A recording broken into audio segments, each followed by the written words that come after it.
So I'd like to say thanks to Ian and the ARM ecosystem for listening to our community input. I know that Ian gave me personal credit for that, about ending that gratuitous differentiation, but one person or one company alone can't obviously shift a strategy in that way, and so I want to give that back to our community. I think it's very important, that effort.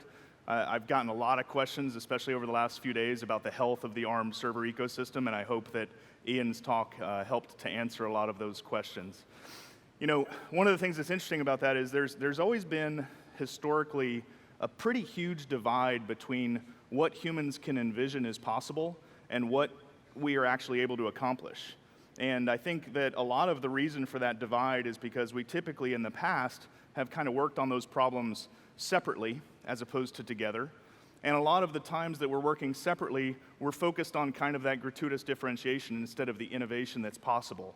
So, as I say, when I say we're fundamentally changing the way industries work, I truly believe that there's a lot of evidence in that over the last couple of days. With that, I'd like to introduce our next speaker, Cade Metz. Cade, come on up.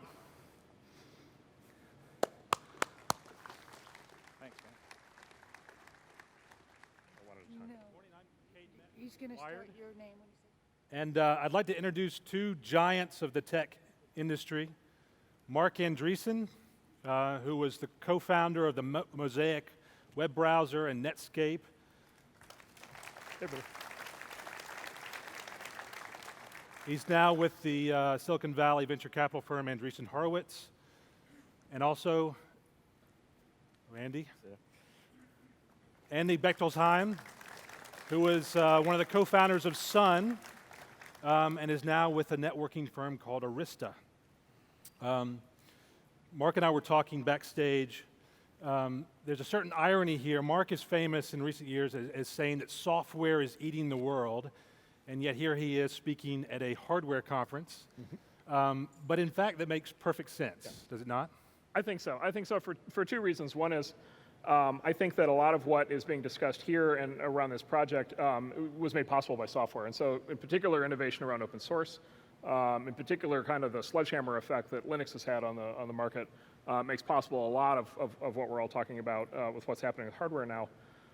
The other thing that I just think is so incredibly important is the implications of open source plus open hardware for radical reductions, as I know Mark Zuckerberg talked about yesterday, radical reductions in price and cost for building systems, which then makes it possible for software to do many more things than it was able to do before. And so when I think about software eats the world, I think about software becoming much more important in fundamental industries, education, healthcare, financial services, media, many other areas of business, and being able to have very inexpensive hardware at high volume makes it possible to build a lot more software and have software become much more important in the world.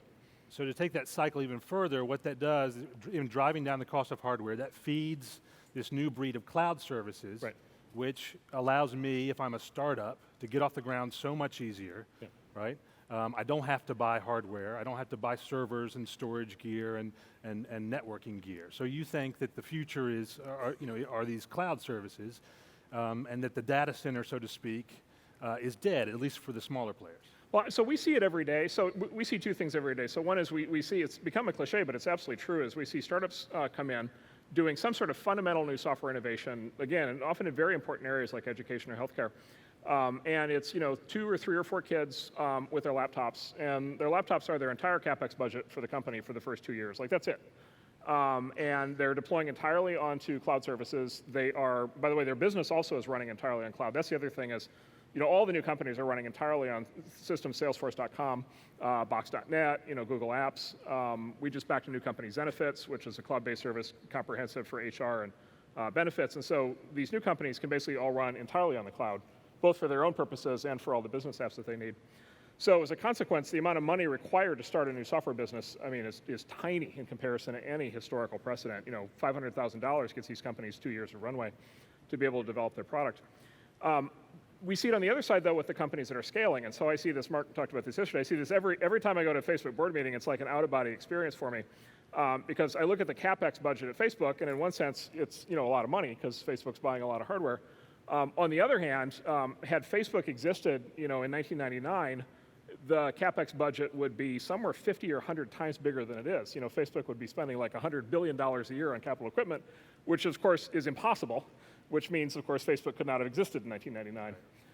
So then I think when you project forward and you look out 10 years, you basically start to ask this sort of really interesting question, which is if services like Facebook and Google are made possible today because of much lower cost, higher volume hardware, and then you project the curves for hardware out over the next 10 years, the services that are going to be made possible 10 years from now are going to be mind-blowing in their sophistication and in their power. And they're going to make things that we think today are very powerful and compelling look completely trivial in comparison.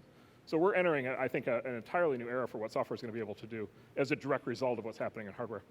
So how about you, Andy? You sell hardware into the data center. Are you of the opinion that the data center is dead? Well, even Sun used to sell hardware into the data center. Now, historically, most computers were bought by businesses, one at a time, and that was a great business for computer companies until about, I don't know, 5-10 years ago, let's just say. Yeah. These days, the computer is the data center, right? It's no longer an individual computer, it's the whole thing. And what the traditional IT industry kind of missed here is that there's a completely different optimization required to build things cost effectively for the very large scale data centers than if you sell one at a time. It doesn't matter whether it's Dell or HP or IBM. I guess IBM sold their hardware business. So, and at scale, you can optimize for power, efficiency, connectivity, fabrics in a very different way. At the same time, the spending has actually shifted. So if you look at where the growth in the market is for hardware vendors, the traditional IT business is actually either not growing at all or declining, or it's basically flat to declining. All the growth is in the cloud. So the cloud CapEx budgets for Facebook, Google, and sort of if you take the largest 6 US public cloud companies, it has been growing 35% year over year over year. And if one extrapolates this a couple of years in the future, somebody actually predicted that the cloud CapEx spending by 2020, I believe, will exceed all the North American carriers combined. So all the stuff that Verizon and AT&T is putting into the ground or into the wireless station is actually smaller than what these 6 cloud companies are going to spend just on enabling software. So all the action these days is basically in the cloud. And what my most recent company is doing is focusing on network switching for that segment of the market, which is what we call cloud networking. But again, even there, we had to optimize equipment to have the capacity and the power efficiency and the cost performance to make sense, whereas the more traditional kind of networking equipment was actually off by at least an order of magnitude. So what we're also seeing in this networking world is a separation of the hardware and the software, much as what we saw with servers. Now we're seeing bare metal switches that you can put any software you like on it. So how do you see that world changing the way we do things? Is that the hot seat question here? It is. Well, networking, I think it makes a lot of sense to standardize network hardware. And basically, companies like Broadcom and Intel have built chipsets that most people are using. There's still a few companies that are building their own chips, but that's sort of a legacy model. So if you have a standard chipset, it looks more or less like a standard, say, Intel server, and the hardware isn't actually that different.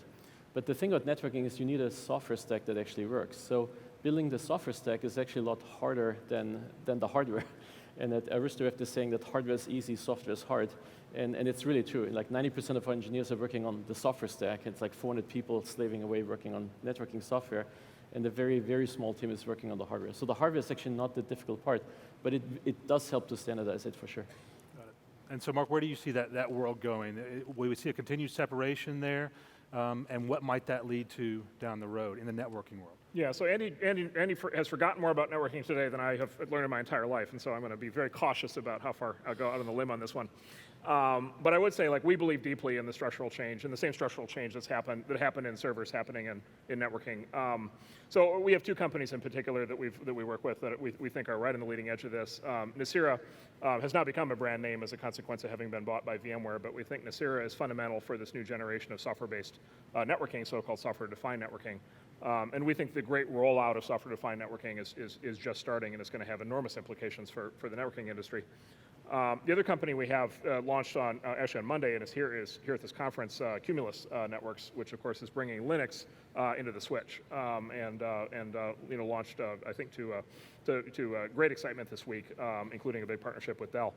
And so we basically see the same, basically if you look at what happened with servers, if you look at what happened with Linux, to Andy's point, if you look at what happened in servers with chip standardization with Intel CPUs, we think the same general process is starting to roll through the networking business. So first servers, now networking, and then I guess the next step is storage. Yeah, so we think storage is next up. Actually, go ahead. before we go, Sure, lift go the ahead. networking part, there is actually one topic in networking that is a good example how important open compute is and will be in the future, which is the traditional standards group that have standardized networking are the people at the IEEE. There's this committee IEEE 802.3, and they have like 50 or 100 people with gray beards traveling around the world, meeting every 6 weeks to decide what the future of Ethernet is.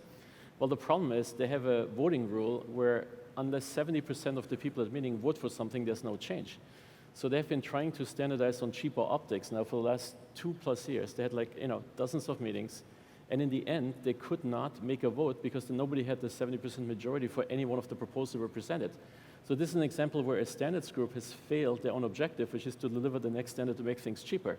Now at Open Compute, this would have never happened because if somebody had a better idea how to make cheaper optics, they could just publish the spec and saying, here it is, and it's available and it's a standard by being published, instead of having this gate where 70 out of 100 people at a meeting have to agree to make a change. So I like the open compute approach to standardization where it's a very inclusive kind of approach where Microsoft has a better idea to make yet another rack server. That's great, let's add that to the list. And I think one thing we've learned here is one doesn't have to narrow it down to one particular proposal. There's a lot of innovation potential, both at the packaging side, the silicon side, the subsystems, the motherboards, the disk drives. I mean, there's a lot of interesting stuff about storage that happened here that all need to have a venue, to get to the public. And except for open compute, there never was such a venue. I mean, Intel had specs on the motherboard size, like ATX cards and the power supply, I guess, they're standardized, but that was it. So the industry never had a forum that allowed open hardware standardization until open compute. So it is a major improvement how the industry can work and innovate going forward. Right. True. In fact, much closer to how the internet got built. Yeah, I mean, people have to be able to get together and let's just say, let's do something, and this makes sense. And it's good either for Facebook or Google or Microsoft, it doesn't matter, but there's no barrier to innovation like we've seen in some of these standards groups. And what we've seen time and again is that open compute, an open source project, then feeds the commercial world. People take these ideas and then take them to all sorts of other customers. Yeah. And you think that will happen with storage as well, I imagine. Yeah. So we think storage is the next wave. We think storage is the next wave to get transformed the way that servers have been and the way that networking is being transformed now. I'll brag on a couple of our companies. We have a company called Maxta, which is basically we think of as Nicira of storage, so software-defined storage, in the same way that Nicira was software-defined networking. And then Coho Data, which is basically what Cumulus is for networking hardware. Coho is for basically bare metal storage hardware. And these are two companies. There will be obviously a whole bunch of others, but we think that exact same kind of innovation is going to happen. And then we think, if I keep going, we think then there's a fourth cycle that happens. So after servers, networking, and storage get swept through, there's actually a fourth cycle that happens, which the previous speaker was alluding to, which is what I think is going to happen in the long run is the grand unification of the smartphone supply chain and the data center supply chain. And I'm a radical on this. I think that data centers in 10, 15, 20 years are going to be running many of the same components as run in smartphones. And I think the ARM-based processor is sort of case study number one, and flash storage is case study number two. And I think those are coming very quickly, and then those will come sweep back through servers, and then ultimately networking and storage. It's interesting, even here at a conference dedicated to change, you talk to a lot of people who will say the opposite, that ARM is not going to happen. Yeah. You can talk to 50 people who say one thing, 50 people who say another. Where do you come down? Is this going to happen? ARM 32-bit was kind of limited in terms of memory addressing, let's be honest. Now, ARM 64-bit is, solves that problem. The other thing is, the world needs higher clock rates. So a cell phone is like at a gigahertz or 1.2. One really needs, 2, 2.5, 3. That makes it a lot more interesting. And so these things are sort of in flight or in flux, and I don't know exactly when they're coming out there because there was some announcements here earlier today. But there is definitely a race towards the lowest power, highest performance, highest cost performance kind of metrics. And the big advantage in the cloud is that many people own their own software stack. They're not limited to what's available from commercial third-party ISVs. they have this tech, and they can recompile that to ARM if and when it makes sense. So it's likely to happen when it makes sense. So the reason the reason I'm so bullish on ARM in the data center, I mean, yes, and Andy's points are totally valid, of course, and then AMD announced yesterday the first 8-core 64-bit ARM server chip, which is very exciting. Interesting, yeah. Very, very interesting. Every large-scale internet service that I'm aware of, they're all incredibly bound by the cost of the data center, and within the data center, they're from an architecture standpoint, they're I/O bound. So we deal with very few internet applications at scale that are CPU bound, as contrasted to I/O bound. And then, of course, the way the economics work it's all about power and cooling and efficiency and space in the data center. And so the opportunity with ARM servers, or alternately with much more power efficient servers, server chips coming from other vendors, including Intel, the opportunity exists for like another 5x reduction in data center cost by packing a lot more server chips into the same data center. And I think especially for these I/O bound applications, I think the transition will be more seamless than people think it will. If I can say one more thing, so in defense of Intel, they've done a remarkably good job to leverage their advanced technologies like 14 nanometer into power reduction, more cores, more I/O bandwidth, and so on. So Intel is a tough competitor here, needless to say, and ARM would have to do better than what Intel is doing to make their point. Yeah, and I think the new CEO of Intel seems highly focused on this. Right. Yep. Well, you make up a good point. I mean, Intel's going to drive down power as well and offer improved efficiency. But are there other reasons to use ARM? I mean, is it good to have a situation where you have multiple suppliers? Does that drive down your costs even further? I don't think it's sort of a philosophical issue. It's really a practical issue of having competition in the market, right? If there was no competition, Intel may slack off and work more slowly. They're actually not doing that. They're working really hard. But the point I'm making is you need competition to keep the innovation going. And Moore's law, which predicted that transistors will double every other year, is still going on. So at the rate of progress, this data center that costs, I don't know, $1 billion today will actually only cost $10 million in 10 years from now. It's that much of a cost reduction, like a factor of 100 for the same compute throughput. And of course, what people will do is they will get 100 times more throughput out of the same investment. But we're looking at a factor of 100 cost performance improvement in 10 years based on Moore's law. And people want that and need that, and that will enable the next generation of applications. Well, the other question here is, we've seen big cloud companies, Google, Amazon on down, design their own gear. We talked about servers and we talked about storage and networking. Could they, in fact, design their own chips? ARM is different from Intel in that it licenses out its designs, and that would allow a Google or a Facebook to go even further into the hardware. Is that a possibility? Yeah, so let's see. I try to keep this really short. If you look at the cost of doing stuff, defining a rack, like the Open Compute rack, there was a discrete effort behind it, but it was nothing compared to the cost of making a chip. To make a very advanced 14 nanometer chip, I'm sure costs Intel more than $100 million. So somebody has to spend that money to make those chips, and they want their margin, and there's a business model attached to that. So what really happens is, people are trying to place their chips in the best way along the technology curve, the market curve, what customers want, how many cores, power envelope, clock rate. It's a very complex optimization to get the most mileage out of these investments, which are getting more expensive at each generation. So chips basically need super high volume, and even the volume that a Google or Facebook had, it may justify doing your own chip, but at the end, it's better if the whole industry buys the same kind of chip because you can leverage that initial R&D investment across a larger base. So in the end, you have to make lots and lots of chips to justify the upfront investment. In so many words. So as many of you may know, in addition to backing innovative storage and networking companies, Marc is a big supporter of Bitcoin, the increasingly popular digital currency. So the most important question of the day is, how soon until we see an open compute Bitcoin miner? So anybody working on that? I mean, yeah. So there's tons of innovation. Going on. Actually, very interesting. So Bitcoin mining, right, is the heart of Bitcoin, right, which is all the computation basically done to maintain the trust network. And the press kind of reports mining it's just gigantic waste of time.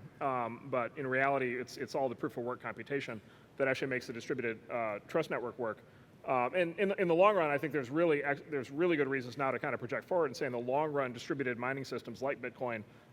In the long run, are certainly an alternative, if not an outright replacement, to centralized entities like banks and stock exchanges. And so there's sort of a very, very big thing going on with mining that we're in the very early stages of.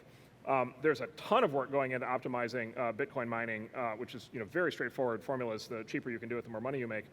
And so there's a ton of work going on in certainly server configurations, data center configurations. We're seeing pitches for Bitcoin optimized data centers. The point on chips is where it gets really interesting, is we're now seeing fundamental innovation in fundamental new chip designs around Bitcoin mining, where because of the nature of mining, there's a big opportunity to apply custom silicon. And so we're seeing a new wave of really interesting new ideas in chip design around it, which is not something that I would have predicted even a year ago. And in fact, I would say I think what's happening with mining right now, I suspect what's happening right now is mining is flipping the other way from a lot of what's happening in the industry, which is I think the specialized chips are going to be, at least for like a 5-year period, much more efficient than the general purpose chips, because mining is a very specific thing that you can highly parallelize. And so I think the custom mining chips are likely to dominate mining for quite a while.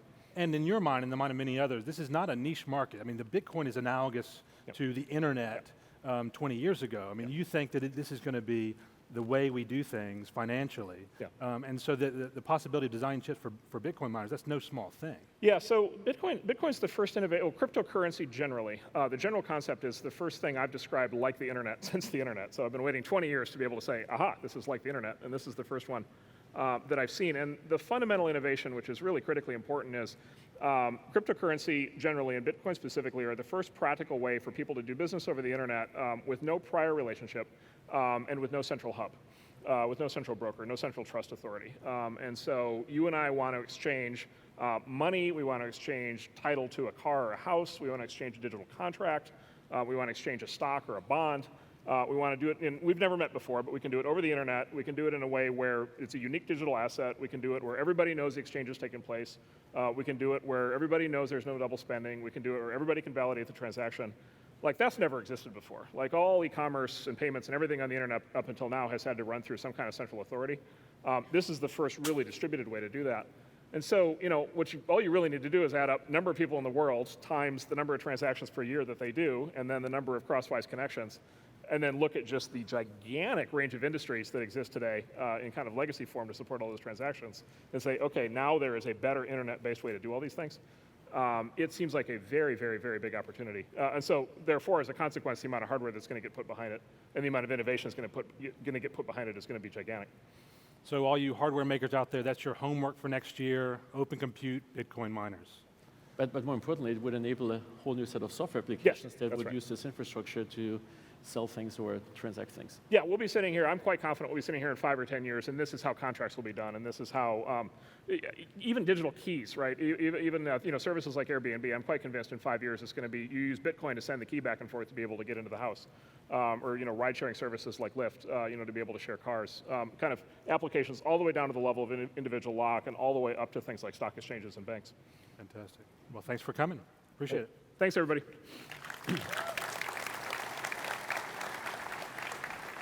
Thanks, Cade. Thanks, Andy.